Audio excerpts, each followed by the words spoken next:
One of the biggest problems in helping people succeed in many ways is the misconceptions and stereotypes that society, thanks to a reactive culture, tends to put on people. Hi, I'm Jimi Hendrick, and this episode is called Burning Down the Barricades on Empower Your Pattern 2.0. Hi, I'm Jimi Hendrick. I'm founder of James Hendrick Empowerment, Success, Confidence, and Pride Coach, member of the Church of Jesus Christ of Latter-day Saints. I believe their patterns help you receive more, help you live a better and extraordinary life, and I'd like to give tips to help overcome the adversities in everyday life. Hello, how is everybody? I tell you what, it's a beautiful summer morning in West Texas. I went to record this several hours earlier. I don't know why I didn't, but I'm doing it now. We're burning down the barricades, real and imagined. Now, I was going to talk about something called barriers to entry, but that's kind of an economic term. And, well, I'm going to talk to you about a barrier to entry in another way for entrepreneurs when it comes to reaching target audiences and the like. I want you to think about this, okay? Barriers. There are so many different stereotypes to people that I really feel like trifles with people's success. Like, many of you know that I have been born legally blind. And sadly, many Americans still to this day, despite the fact that the National Federation of the Blind has done great work to try to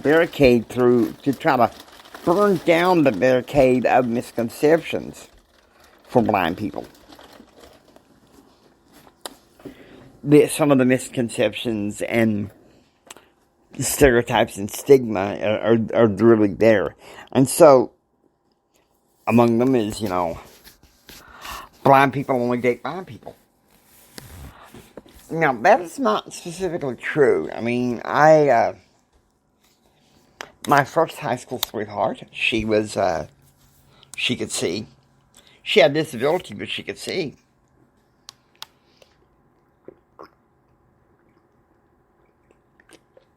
And she was a perfectly well-rounded young girl and everything.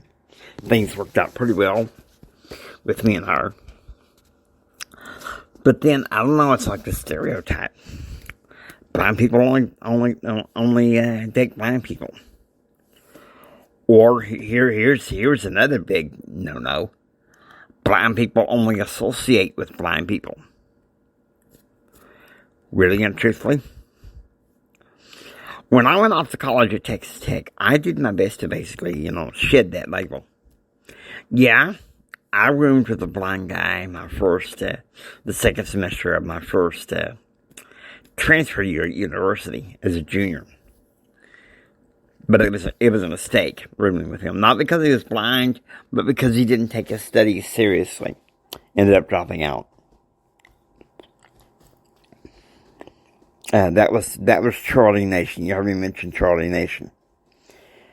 But and it can be any stereotype out there. For instance, people in the Church of Jesus Christ of Latter-day Saints, well, they practice polygamy. Well, they don't believe in drinking sodas. I can blow that one right out in the water, We don't practice polygamy. And some of us, such as myself, drink soda.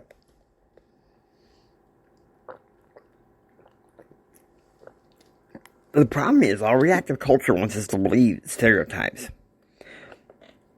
And so I think one of the things that you need to know when you're getting to know your audience is you need to see where the stereotypes are and blow right past them. Because nothing offends a target audience more than to assume a certain stereotype or misconception about them. Okay? Now, I'm trying hard not to sound like a knee-jerk radical, but this is a problem.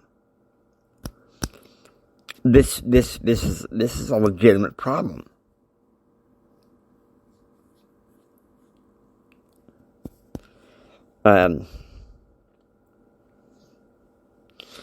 I'll give you another one. And of course, a lot of guys buy into this, you know. Some guys buy into this, and then there's this, you know, most guys when they want to grow their family into the, you know, the sex thing. That's not necessarily true. Now, most guys, you know, you can say most guys, but there's some out there that are interested in a girl for other reasons too. That's just being honest with you. And I can prove this by how I got interested in my ex-wife. Don't get me wrong, she was very attractive back in the day. But it wasn't just what she could do for me back then. It was how she could carry herself. You know, and some people speak ill of their exes, and they're, of course, you know, Hollywood and the media tends to have that stereotype that happens. Well, in some cases, yeah, but not necessarily. See, here's the thing. You can't make assumptions about a target audience as an entrepreneur, because if you do, you burn that possibility. When instead, burn down the barrier. Burn down the misconception and stereotype and promote. You got it. No questions asked. Problem solved. You won over your audience. Okay? This is not something to be farting around with. Definitely not something to be farting around with, because you want to win over your target audience. Now, I hope you enjoy listening to the James to empower your pattern 2.0. If you like what you hear, please subscribe, become a part of Pattern Realm. This is Jimi Hendrix saying until next time, don't just sit there and take it. Build your dreams so you can take it. Do what others don't so you can be what others won't. And go out there and do what others won't so you can have what others can't. And choose and act and pursue happiness. God bless you guys. You be sure to have a blessed day, okay? Take care.